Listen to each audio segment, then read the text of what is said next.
इसने 10 लाख रुपया लिया हमसे सिर्फ श्योरिटी के तौर पे, और इसने लिख कर दिया था कि मुझे नहीं रोका जाएगा, और डबल बेंच का ये हुक्म था। फिर झूठे केस में पकड़ा और वो केस अगले दिन जो है वो फारग हुआ अदालत से।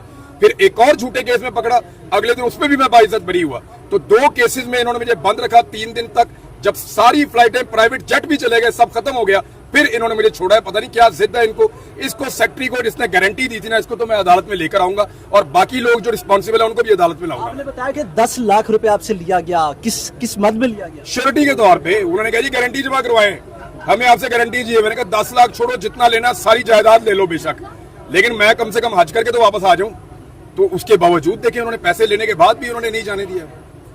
तो इन्हें किस चीज का खौफ लगता है, आप क्या समझते हैं? यार मामला ये है, जिसने जाना हो ना या जिसने भागना हो, वो 50 रुपए के स्टाम्प पेपर पे भी निकल जाता है, और जिसने वापस आना हो ना, और जिसने हज करना हो और जिससे कोई बातचीत तय ना हो, उसको ये हज करने भी नहीं जाने देते। आपके सामने है। अब मौजूदा बजट जो है उसमें पाकिस्तान पीपल्स पार्टी बड़ी मुखालफत कर रही है ओपोजिशन के अंदर, आप क्या देखते हैं? आसिफा जरदारी को ये बोले कि उनके वालिद के और उनके भाई के सिग्नेचर्स के बगैर कुछ नहीं हो सकता। तो उन्होंने अगर बजट में कीड़े निकालने तो जाके अपने घर में निकालें और अपने भाई को और अपने वालिद को उसकी कॉपी पढ़ाएं कि ये ज्यादती हो रही है। इमरान भाई, पाकिस्तान तरीके इंसाफ की जितनी मौका दे दे पाजी, जितनी लीडरशिप है वो इस वक्त एहतजाज कर रही है। इमरान खान साहब को जो है ना भुट्टो तर्ज के केस में जो है अब डाला जाएगा। तकरीबन अगले जून तक उनको रखने का प्लान है। तो भाईजान 4 जून और रख ले, इमरान खान में फर्क कोई नहीं पड़ेगा, जो मुझे समझ आ रही है। इससे फर्क कोई नहीं पड़ेगा, और इमरान खान की कॉन्सेंट के बगैर आप मुल्क के अंदर बड़े फैसले कर ही नहीं सकेंगे, क्योंकि अवामी हमायत के बगैर बड़े फैसले कामयाब नहीं होते। जो भी कोई बड़ा फैसला आपने इस मुल्क को लेकर करना है, उसमें आपको इमरान खान की स्टैंप इसलिए चाहिए होगी कि वो अवाम का मकबूल लीडर वही है इस वक्त। तो आप अवामी लीडरशिप के बगैर तो फैसले नहीं कर सकते बड़े फैसले। अगर दहशतगर्दी के इस ऑपरेशन पे और जो टर्म्स और चीजें नजर आ रही है उसमें, तो आप ही हमें दहशतगर्द लग रहे हैं, क्या कहते हैं? देखिए मेरे ऊपर तो बम बना बना के मारने के मुकदमे हैं, तो वो तो दहशतगर्द तो मैं ऑलरेडी डिक्लेयर्ड हूँ। पहले रियासत बताए कि दहशतगर्द है कौन, और रियासत दहशतगर्द समझती किसको है। 4-5 औरतें अभी भी जेल में हैं, और वो सारी दहशतगर्द हैं। दहशतगर्दी की पहले उसके कानून का सही इस्तेमाल तो शुरू करे। रियासत कंफर्म तो करे कि इसको सियासी मकासद के लिए इस्तेमाल करना है, जाती मकासद के लिए इस्तेमाल करना है, या मुल्क की सलामती के लिए इस्तेमाल करना है। मेरा ये सवाल इसलिए है कि मैं इसका विक्टिम हूँ, मैंने खुद दहशतगर्दी का मुकदमा फेस किया, दैट इज भाई। और एक दफा नहीं किया, पहले भी किया। पहले भी ये शहबाज शरीफ ने मेरे पे मुकदमा करवाया था 2009 में या 10 में, मुझे याद है। इमरान भाई, जब सबका ऑपरेशन होते थे हम ये देखते थे कि आगे आपके टारगेट्स वाजे होते थे। सूफी मोहम्मद था और मुख्तलिफ इलाके कब्जे में होते थे, पता चलता था कि यहाँ पर ऑपरेशन होना है और यहाँ पर इनका सफाया करना है। अब जबकि रद्दुल फसाद के बाद तो हमें ये बताया कि हमने कला कमा कर दिया और दहशतगर्दों को सरहद के पार दाखिल कर दिया और फेंस भी कायम कर दी। तो अब दहशतगर्द टारगेट क्या होंगे समझ? देखिए रियासत को इन सवालात के जवाब देने हैं, यही तो डिस्कशन पार्लियामेंट करेगी तो हमारे सामने चीजें आएंगी। इनको डिस्कस करें, हमें बकायदा बताया जाएगा। ब्रीफिंग पहले मीडिया को भी दी जाती रही है, इससे पहले ब्रीफिंग जो है वो रियासती इदारे देते रहे हैं, पार्लियामेंट को भी देते रहे हैं। तो जो सवालात हैं वो तो मौजूद हैं। कल अली अमीन गंडापुर के जो तर्जुमान है बैरिस्टर साहब, उनका जो स्टेटमेंट है उसमें भी सवालात ये मौजूद हैं कि जी बताया जाए कि ये ऑपरेशन किन के खिलाफ है, किस एरिया में है, कितनी देर तक ये रहेगा, इसके मकासद क्या है, इसके टारगेट्स क्या है, वो सारी चीजें क्लियर की जाएं। तो ये तो सवाल अभी सूबाई हुकूमतें पूछ रही हैं, हम तो बहुत दूर खड़े हैं, देखते हैं सवालों के जवाब आने चाहिए। ख्वाजा आसिफ साहब को कहा गया, बताया गया कान में कि तुन के रखो, क्या कहते हैं? ख्वाजा साहब को सब आइडिया है कि उनके साथ क्या हो रहा है। देखिए ख्वाजा साहब इस सारे गेम के अंदर सबसे, शहबाज शरीफ के बाद अगर कोई आदमी सबसे ज्यादा ओबीडियंट है ना, और सबसे ज्यादा पंक्चुअल है, ओबीडियंट है, अपनी हर जिम्मेदारी जो उसको दी जाती है वो पूरी करता है, बिल्कुल वफादारी शो करता है, तो वो ख्वाजा आसिफ है। बिला वजह नहीं वो बार बार हारने के बावजूद जीत जाते। उस्मान डार ने उनको 2 दफा हराया, उस्मान डार की वालदा ने तो उनको इतना बुरी तरह हराया कि हद हो गई, लेकिन ख्वाजा साहब फिर भी आ जाते हैं। तो कोई तो उनके पास गिद्दर सिंगी है ना, जिस वजह से वो आते हैं। तो उनको जो हुक्म किया जाएगा वो उसके ऊपर अमल करेंगे। सारी गेम के आपको बेनिफिशियरी जरदारी साहब ही लग रहे हैं, मजे कर रहे हैं। नहीं, ये कौन से मजे हैं? अगर ये मजे हैं तो ये तो जिंदगी खत्म हो जाएगी। नहीं कोई यार, ये तो गवर्नर भी एक दिन मर जाएंगे, सदर भी एक दिन मर जाएगा, मैं भी मर जाऊंगा, आप भी नहीं रहेंगे। ये कौन से मजे हैं? आप अपना रिकॉर्ड सीधा रखते हैं, आगे जाने के लिए आपने हिसाब देना है। सबको इस बात की फिक्र होनी चाहिए। मैं कोई फतवा नहीं दे रहा, लेकिन अगर इसी को आप अपनी कामयाबी समझते हैं तो फिर आप, अफसोस है कि ये कामयाबी नहीं है, आपका कामयाबी का मेयार और पैमाना ठीक नहीं है। कहा यह जा रहा है कि इमरान खान साहब बहुत गुस्से में हैं, उन्होंने पंजाब को 2-3 दिन दे दिए हैं कि अगर एहतजाज के लिए नहीं निकलते तो सारी क़यादत बदल दी जाएगी। आप क्या समझते हैं सर? देखिए, पंजाब के अंदर जिस तरह की फस्तायत है ना, वहाँ पे एहतजाज के लिए निकलने के लिए मेरे ख्याल में एक नए मोमेंटम की जरूरत है। पंजाब में तरीके इंसाफ के लोगों को ये समझना होगा कि नए सिरे से उनको काम शुरू करना चाहिए और ये सोचकर नहीं आना चाहिए कि उनकी एक बहुत बड़ी पॉलिटिकल पार्टी है, बेशक है, लेकिन लोगों को दोबारा खड़ा करना, लोगों को दोबारा हौसला देना, ये आसान काम नहीं होगा। और पंजाब की क़यादत के लिए एहतजाज करना पाकिस्तान में सबसे मुश्किल है।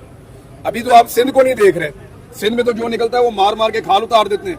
कल के आपने विजुअल देखे, बंदे उठा के ले जाते हैं। पंजाब आप इसलिए फोकस कर रहे हैं कि पंजाब में सियासत का गढ़ होता है। जो तहरीक पंजाब से शुरू होती है वो पूरे मुल्क में फैल जाती है। जो कोई एहतजाज लाहौर में कामयाब हो गया, आप समझें पूरे पाकिस्तान में कामयाब हो गया। लेकिन आप सिंध को और कराची को नजरअंदाज कर रहे हैं। सिंध और कराची में फस्तायत इसी लेवल की है जैसी पंजाब में है।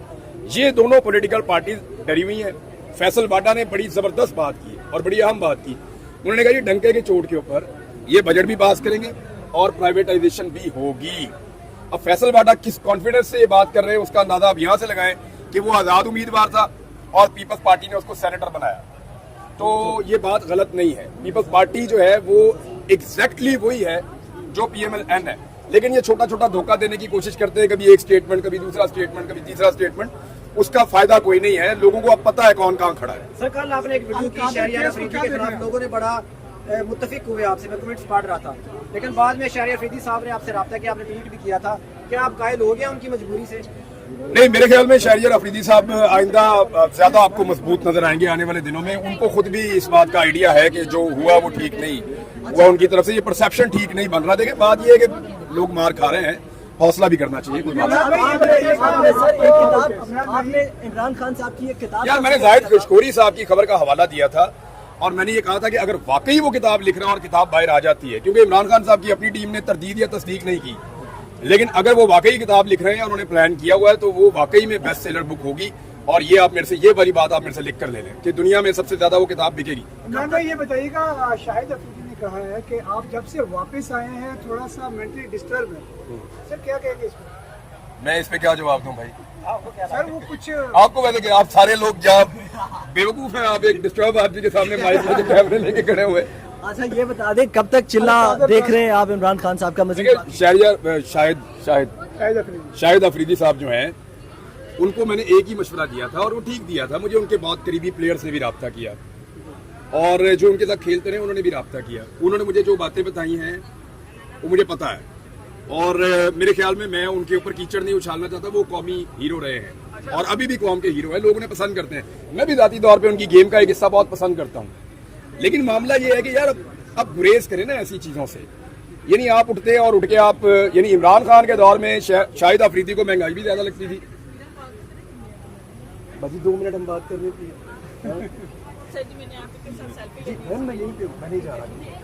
बात कर। अच्छा, शहरियार अफरीदी साहब के बारे में जो मैं आपसे अर्ज कर रहा हूँ कि मैंने ये नहीं कहा या उनके ऊपर कोई कीचड़ नहीं उछाला। मेरा ये कहना है कि शाहिद अफरीदी साहब को चाहिए कि वो अपने दामाद को क्रिकेट खेलने दें। मैंने उनके मुंह से बार बार ये सुना कि बाबर को कैप्टन नहीं होना चाहिए, तो फिर किसको होना चाहिए? वो लाजमी बात है, वो यही कह रहे हैं कि मेरे दामाद को होना चाहिए। नहीं, बाबर को चाहिए था कि शाहीन के अंडर खेल लेता। भाई क्यों खेल लेता? हुआ क्यों? शाहिद अफरीदी साहब कंटिन्यूसली ऐसी चीजें कर रहे हैं और ऐसी लॉबिंग कर रहे हैं जिससे टीम को नुकसान हो रहा है। और ये मैं अकेला नहीं कह रहा, बहुत सारे लोग और भी कह रहे हैं। उन्होंने कहा उन्हें इस बात से गुरेज करना चाहिए। शाहिद अफरीदी ने यह भी कहा कि पीटीआई के कोर कमेटी मेंबर ने यह बात कही है। किस पे आपका शक जाता है? शहरियार अफरीदी नाम ले लें, मुझे कोई जरूरत नहीं शक करने की। शाहिद अफरीदी नाम ले लें। शाहिद इमरान रियाज साहब को इस वजह से बाहर जाने की इजाजत नहीं दी जा रही थी। वैसे मैं शाहिद अफरीदी को इतना बुज़दिल आदमी नहीं समझता था। ये तो बेशर्मी और डिठाई है कि वो ये नहीं बता रहा कि मुझे कौन उठाकर ले गया। वो ये नहीं बता रहा कि किसने, शाहिद अफरीदी, शाहिद कह रहा हूँ ना, शाहिद अफरीदी ये नहीं बता रहा कि मुझे कौन उठाकर ले गया। ये मुजम्मत नहीं कर रहा कि एक आदमी को तुमने गैर कानूनी तौर पे उठाया और उठा के टॉर्चर किया। ये मुजम्मत नहीं कर रहा कि उस आदमी की तुमने 142 दिन में हालत क्या कर दी वो ये कह रहा है कि जी मुझे पता चला कि ये जब से वापस आया ठीक नहीं है। और फिटे मुंह यार तुम्हारी।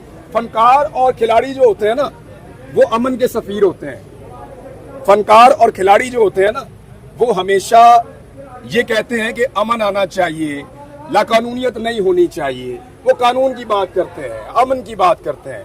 ये कैसे लोग हैं? ये तो जस्टिफाई कर रहे हैं उस चीज को। और मेंटल जो उसकी वो दिमागी सलाहियत सिर्फ इतनी है कि थोड़े दिन पहले कह रहे हैं कि इदारे जो है ना, अब इदारों का मतलब आप समझते हैं, वो एनआरओ दे सकते हैं सिर्फ। यार व्हाट द हेल, LBW का नहीं पता। यानी वो कैसे ये कह सकते हैं, शाहिद अफरीदी कैसे ये कह सकते हैं कि इदारे जो हैं वो एनआरओ दे सकते हैं? ये किसने उनको पट्टी पढ़ाई है भाई? कौन सा एनआरओ, कौन दे सकता है? किससे आप कहानियां सुन के आ रहे हैं? मेरे ख्याल में उन्हें चाहिए कि वो गुरेज करें इन चीजों। देखें, जिस वक्त शाहिद अफरीदी मेरे पे ये ब्लेम कर रहा था ना, ये वाला कि मैं कोई मेंटली डिस्टर्ब हूं, किसी ने उसको कहा है, उस वक्त मैं उसको वो गजा वाले मामले में उसको मैं डिफेंड कर रहा था। जो बात ठीक है वो ठीक है, जो गलत है वो गलत है।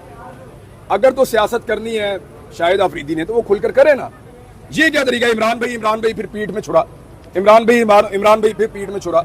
यानी आपने नहीं सुना कि बैड गवर्नेंस पे इमरान खान के खिलाफ बोले वो? आपने नहीं सुना कि महंगाई पे इमरान खान के खिलाफ बोले वो? हर जगह हर चीज पे उन्होंने प्लस्तर तक का मजाक उड़ाया इमरान खान के, आप सबने सुना है। लेकिन अब ये जो हुकूमत है, इन्होंने 3-4 गुना महंगाई की है। क्या अब शाहिद अफरीदी को महंगाई नजर नहीं आ रही? अब बैड गवर्नेंस हो रही है, क्या अब उनको बैड गवर्नेंस नजर नहीं आ रही? अब जो जुल्म और ज्यादती हो रही है, क्या उनको वो जुल्म और ज्यादती नजर नहीं आ रही? देखिए, हमारे साथ मुनाफकत ना करें।